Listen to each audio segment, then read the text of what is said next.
Hi, everyone, and welcome back to another exciting episode of the Inspiring Kids in STEM podcast, where we explore groundbreaking innovations and the incredible minds behind them.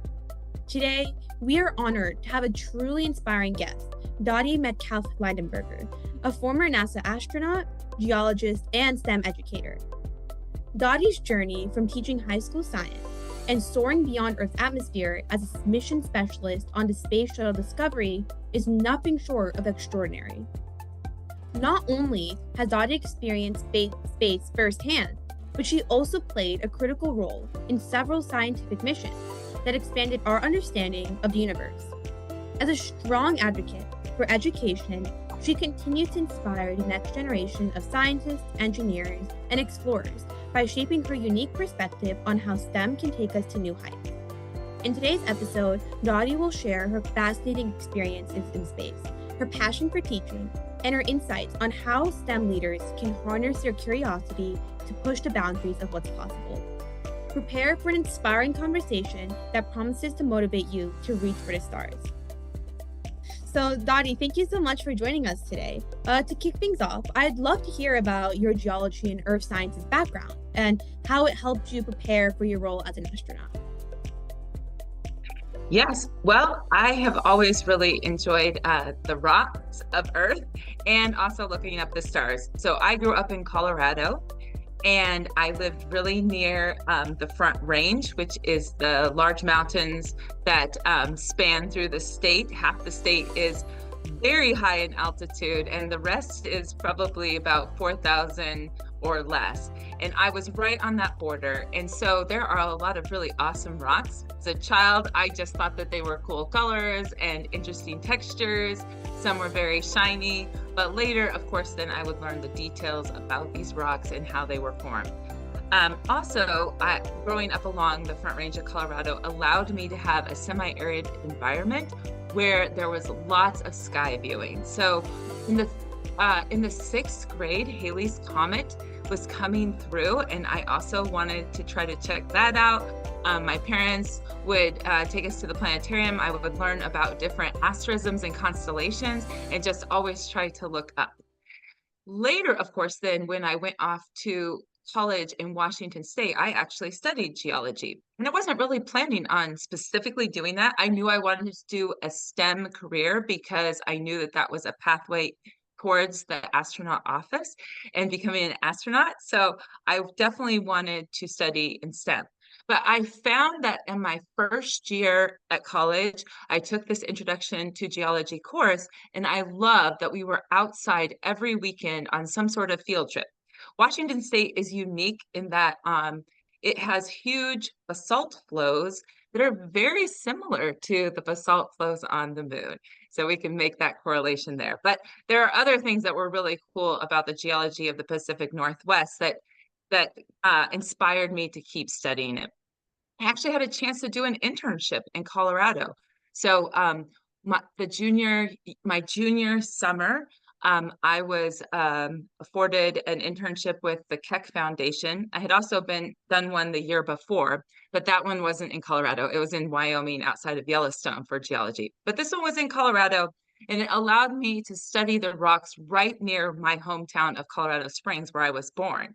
And so that really helped bring together the 2.5 billion-year-old rocks that were so much older than me that I had always been looking at and really understanding them. And then I turned it into my senior thesis for the next year that I used to graduate with honors from Whitman College. So I would say that it gave me a really good foundation in science. Geology pulls together chemistry, physics, math, and then, of course, the discipline of geology, which is understanding many different rock types and how the chemistry comes together, and then what it forms and what that means about our planet or any other solid planet or rocky piece out in our solar system. Wow, it's really impressive. It's really amazing to see how an expertise in earth sciences played such a key role in your work as an astronaut, and it's really inspiring to see how it's your passion from a young age that prompted you to start your career. So before your career at NASA, you were a science teacher, right? And I'm curious, what inspired you to take that leap from teaching to pursue a career in space exploration? Yeah, it wasn't necessarily an inspiration, although I would say my parents are always very inspirational. I did not really plan to be a teacher. I had actually been accepted into the Peace Corps, and I was going to, once upon graduation from Whitman, go straight to the Peace Corps. And then I planned to go into pursuit of a master's degree and PhD in the geological sciences.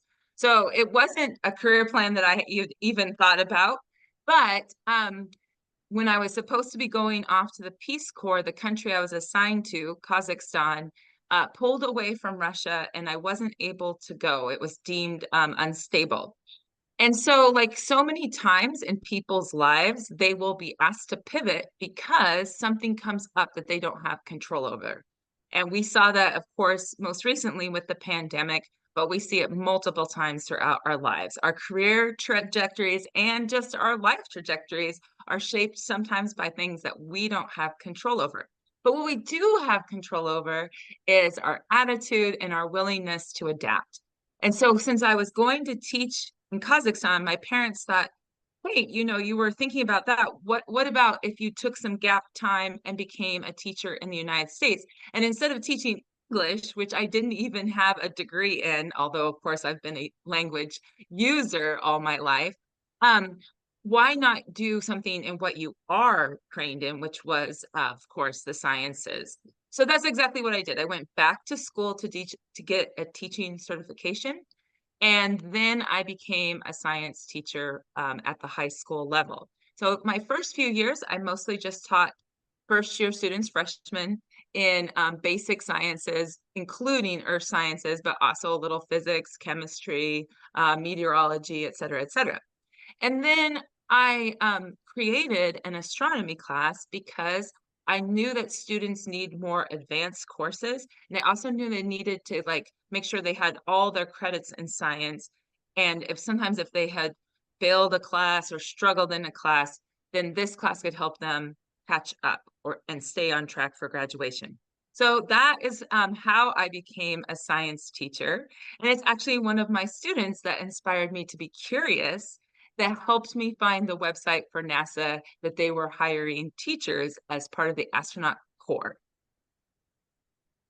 That's a really inspiring transition, and it's incredible to see how teaching can spark a passion that reaches all the way to space. Speaking of inspiration, I know you attended space camp, which is a dream for many young STEM enthusiasts. So, how did that experience shape your passion in STEM and guide you on your passion to becoming an astronaut? Yes, having the opportunity to go to space camp when I was in the ninth grade really helped me understand what people at NASA do. And that's because Space Camp is right next door to Marshall Space Flight Center, and they have many guest speakers, and some of their educators are even from NASA or have worked over at NASA. So um, attending in April of 1990, I did all the normal things that space campers do, making model rockets, enjoying meeting your team, creating a badge, going through simulations, both as an astronaut and on the mission control side. And then having just like a really awesome opportunity to be with other kids that like doing what you like doing too. In April of 1990, it was also a really unique time at NASA because Marshall Space Flight Center had worked on the Hubble Space Telescope and helped get it ready to launch, and it was launching into space on the vehicle Discovery in April 1990. So when I bought a model when I was leaving camp because I wanted to have something to remind me of camp, and I came home and I built that model of Discovery because I was so excited about the Hubble Space Telescope. Of course, when I became a science teacher, then I use many images from Hubble to inspire my students and get them thinking about what is happening not only in our solar system, but also in our universe. Space camp sounds like it really ignited your love for STEM, but I imagine the transition from teaching to astronaut training came with its own set of challenges. So, how did your STEM knowledge help you navigate and overcome these challenges? Yes, well, all astronauts have to have a background in STEM because the all of our classes have a lot of upper level science and technology used in them. So the space shuttle training is is both about the vehicle that you're going to fly in, the space shuttle, but it's also how it works and how it's going to be building the International Space Station, how things on board the space station work, which is also science, and then also what it's going to be offering as this laboratory. And so at the beginning of essentially building this huge space laboratory that has been going for almost 25 years, of course, having this foundation in a STEM field was really critical. It's great to hear how your background empowered you to tackle these challenges head on. Now, one of your passions is advocating for young people, especially girls, to explore STEM careers, and that actually aligns with the mission of our nonprofit. So, why do you believe that's so important in today's world? Well, I think all of us should be well informed about the STEM backgrounds because it influences our everyday life. Whether or not you have a career in it, you will be challenged with decisions about water, where your water comes from. Are your pipes adequate for what you need? Do you have enough water? Is it contaminated with chemicals? Are you living near a place that is not healthy for you? Is the air a concern? We are making decisions all the time just about these living conditions. Will we have enough food? Can we feed everyone?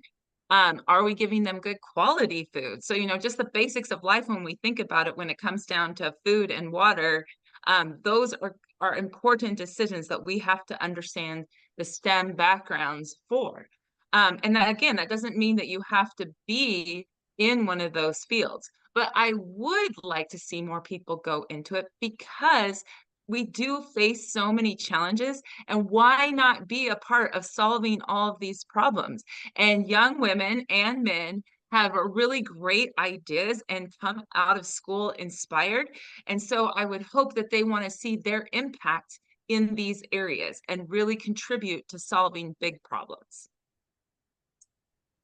Yeah, encouraging young girls in STEM is a critical message and something that it should be more focused on, in my opinion. And your own teaching background must have played a huge role in shaping your work at NASA.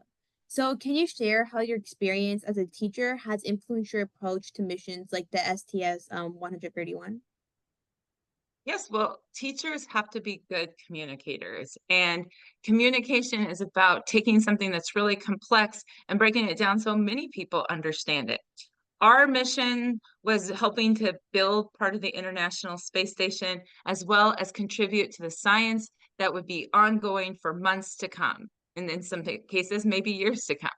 And so by breaking down the what seems so complex to people, in when it's presented in maybe scientific papers or in engineering that's really complex, really being able to break it down and say, well, it's similar to such and such that's in your household, or it's similar to this, helps communicate that to the general public. And that's what teachers are really good at doing. And that's what I always strive to do in my classroom. So I think that's one of the reasons that my teaching background was useful on the mission. It's clear that your teaching experience has provided a unique experience and perspective on your work in space. On that note, I'd love to hear more about how your training in geology and your experience of working in diverse environments, like the underwater NEEMO missions, enhanced your perspective as an astronaut. Well, I didn't get to use geology a lot, but I always thought about it when I was flying in a T-38 across the United States, or when I was up above on the space mission looking down at Earth, thinking about the plate tectonics that we were going over, how the different mountain ranges formed, our big giant ocean basins, etc. But something that I did get to use my geology for was the NEMO mission, which was in 2012. And we were pretending like we were at an asteroid. a near-Earth asteroid to be specific. And part of what we were trying to accomplish was thinking through how you would sample this asteroid and bring back pieces that geologists could study back here on Earth. And so we were working on different techniques of how to make those collections of samples, and then also thinking about, like, if you can't bring something back, how do you describe it thoroughly enough so that scientists back on Earth can understand what's going on at the asteroid. And we were doing this for multiple reasons. We know that asteroids are part of what made the early solar system. And so we want to understand more about our own Earth and understand what it was made from. So that was helpful there. We also know that asteroids can have some of the rare earth elements in it that are very useful for our current technologies that we're trying to continue to develop and innovate. Things such as really good batteries, better computer parts, our electrical vehicles, et cetera, et cetera. So again, thinking about being an asteroid and how you're sampling it, what are you seeing, how are you describing it?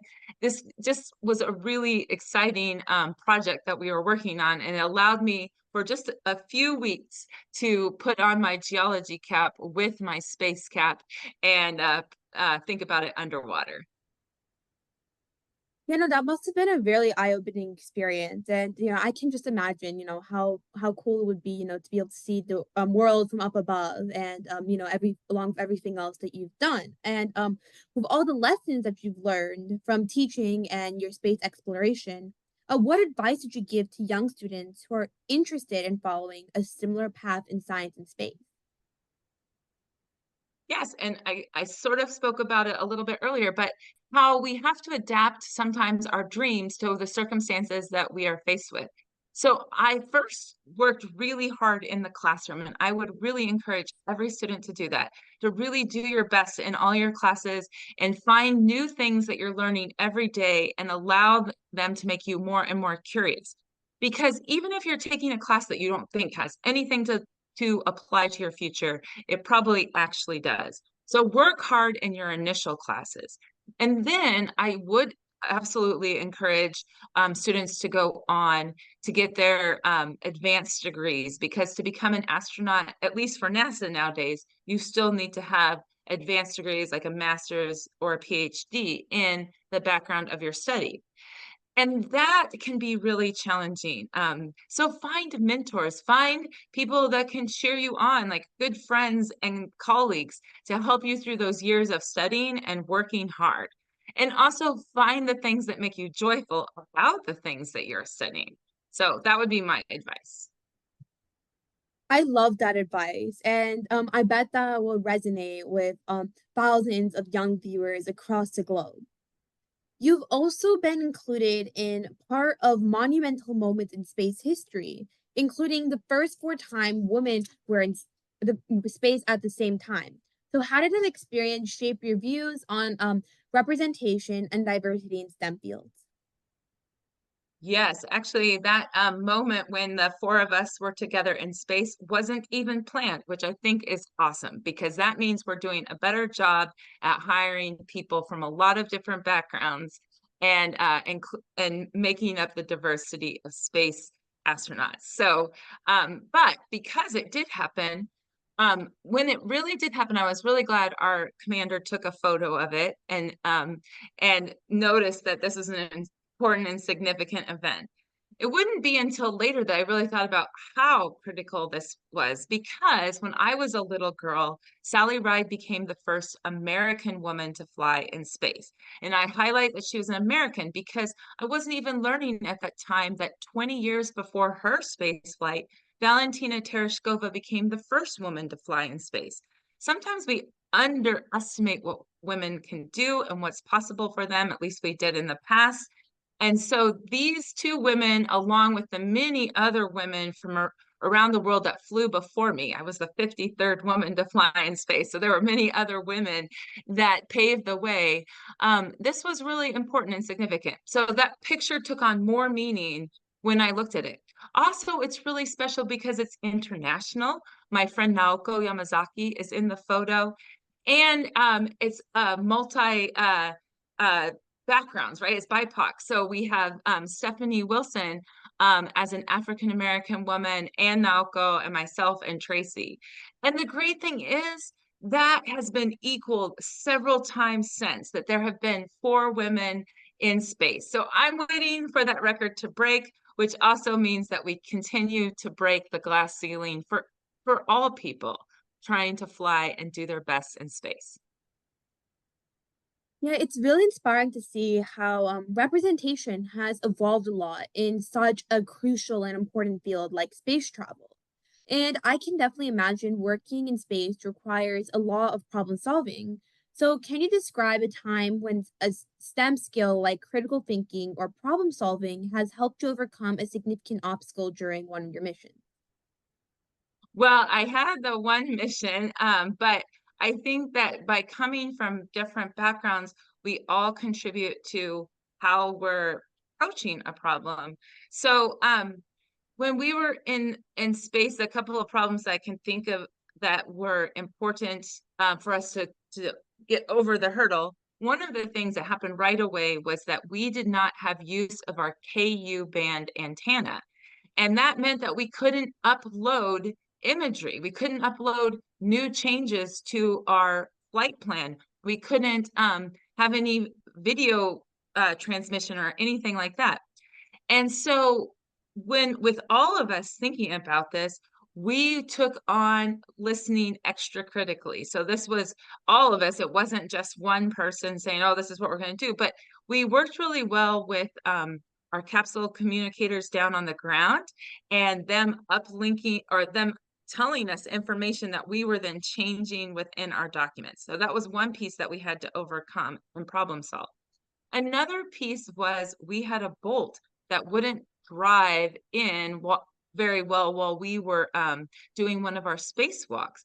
And again, this was a time where I tried to keep our crews abreast of what was happening. We could tell that we were going to have to change some tools. So I was trying to let my colleagues know about that out on their spacewalk, but also keep the environment positive, because sometimes when something's going wrong, you can start to like feel like, oh, are we going to fix this? Of course we're going to. And so I felt like everyone from the ground to us, everyone was trying to keep it positive, and that was my goal.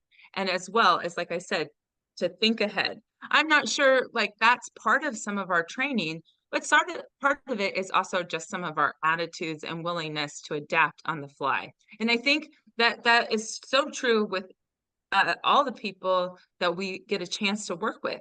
And when they see something, whether you're like an engineer or a scientist or a woman or a man, like we come from these different histories and backgrounds. And when we're all trying to problem solve, we can contribute and honor and recognize what each of us is bringing to the situation. And that's really important. What a powerful example of how STEM skills are put to the test. Teamwork is another one of an important STEM skill, and I'm assuming it must have played a huge role in your success. So, how did collaborating with fellow astronauts enhance your work? You did, and make your STEM journey more effective and impactful. Yes, teamwork's critical in all areas of STEM work. In my undergrad time, we were out in the wilderness. There's all sorts of creatures from rattlesnakes to bears that we came across.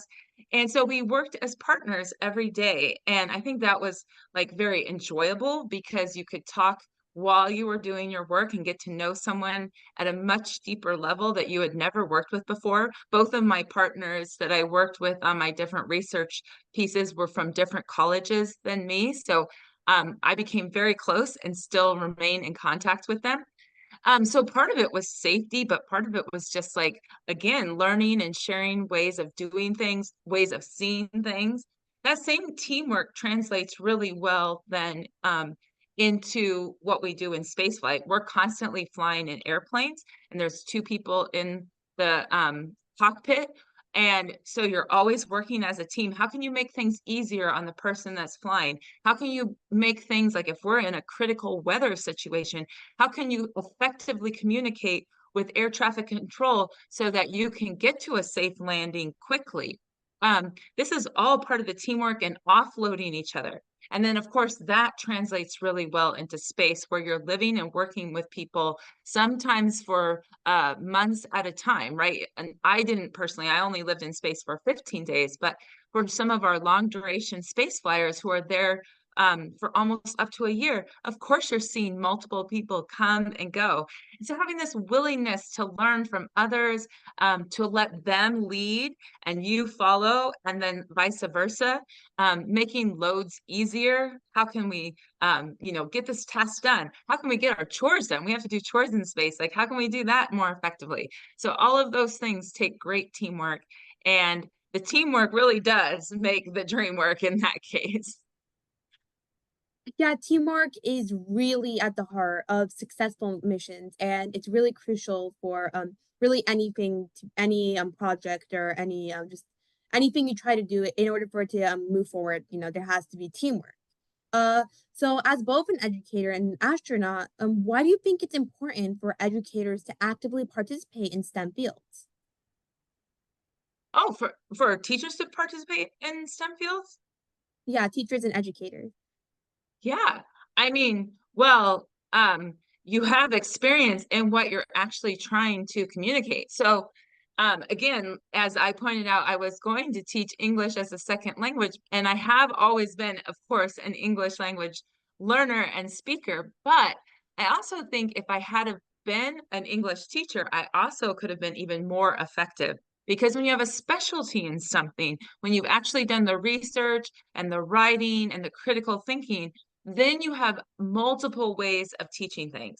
And we know that everyone learns differently. Some people learn through kinesthetics, through action. Some people are very visual and they will gain most of their information from writing and drawing and pictures. Others are auditory and they will learn from people talking to them and what they hear from that.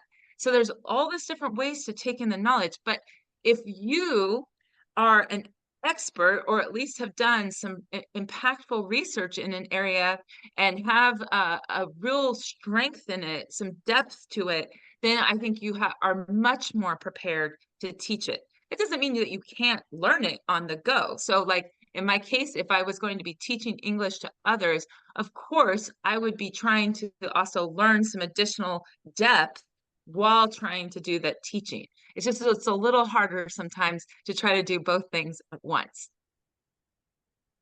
Of course, yeah, that's such an important point. And before we wrap this up, I'd love to know what has been one of your most rewarding moments in your career that has reaffirmed your passion for STEM and what you do.